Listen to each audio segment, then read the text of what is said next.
Je vous emmène aujourd'hui à Notre-Dame-des-Victoires. Regardez cette petite place bien enserrée au milieu des maisons et la façade de Sylvain Carteau, 1737-1740, sous Louis XV. C'est vraiment typique avec les deux niveaux ionique et corinthien. C'est vraiment l'époque de Louis XV. Entrons dans l'église. C'est une église qui a été fondée par Louis XIII, car en 1614, il fit un vœu. S'il gagnait la victoire contre les protestants, il construirait une église. En 1628, c'est le siège de La Rochelle, et donc il a gagné et il construit l'église. L'architecte est Pierre le Muet, puis Gabriel le Duc, et l'église est bénie en 1666.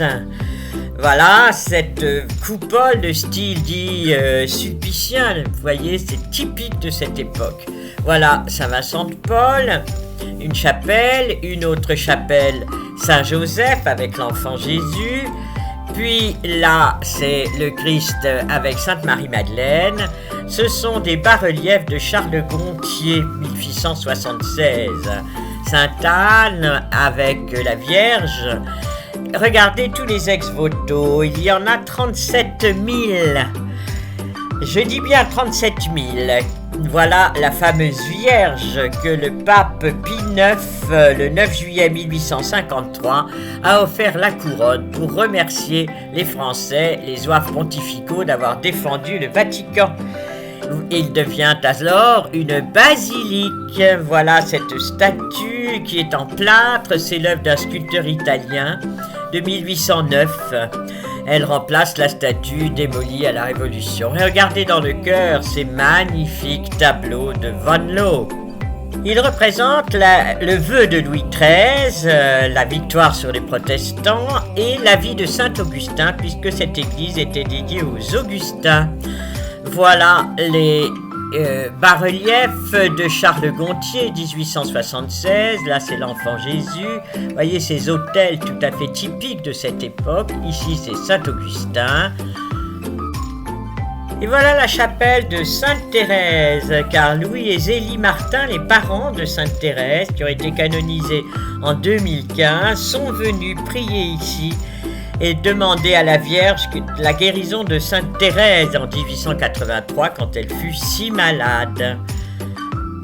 Puis l'orgue de 1739 créé par Lescope et le maître sculpteur est Louis-Alexandre Régnier. C'est vraiment magnifique.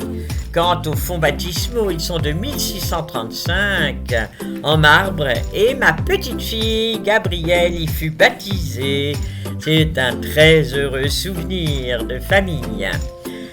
Maintenant, le monastère est occupé par les bénédictines du Sacré-Cœur de Montmartre. Elles sont là, s'occupent des cérémonies, accueillent les enfants de manière extraordinaire. Et maintenant, l'église est consacrée au Cœur Immaculé de Marie.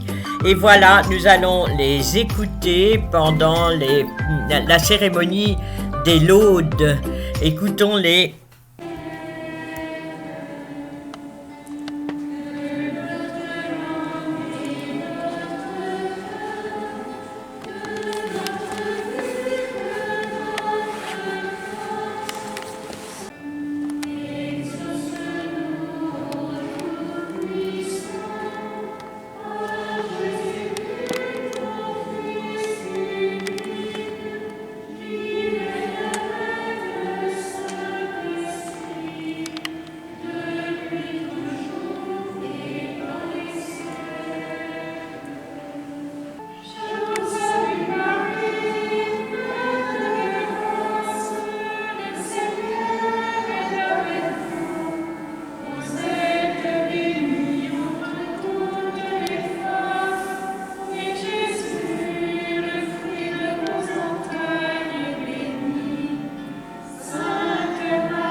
Allez dans la paix du Christ.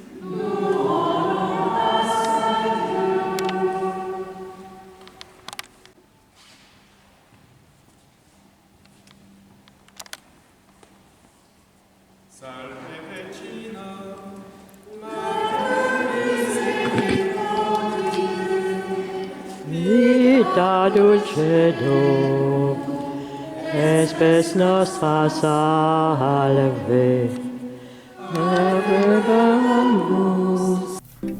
Laissons là la basilique Notre-Dame des Victoires, consacrée à Notre-Dame des Victoires par Louis XIII et par le pape Pie IX, consacrée au cœur immaculé de Marie. Avec ses 37 000 ex-voto, c'est tout à fait étonnant. Sur la place, des magasins religieux osent encore laisser des statues de la Vierge au-dessus de leurs magasins. C'est un lieu de pèlerinage et beaucoup de pèlerins du monde entier viennent prier dans cette église, surtout devant la statue de la fameuse Notre-Dame des Victoires, qui peut être une victoire sur soi-même, une victoire sur le mal, une victoire sur beaucoup de choses. Je vous laisse là pour une autre aventure. Au revoir, à bientôt.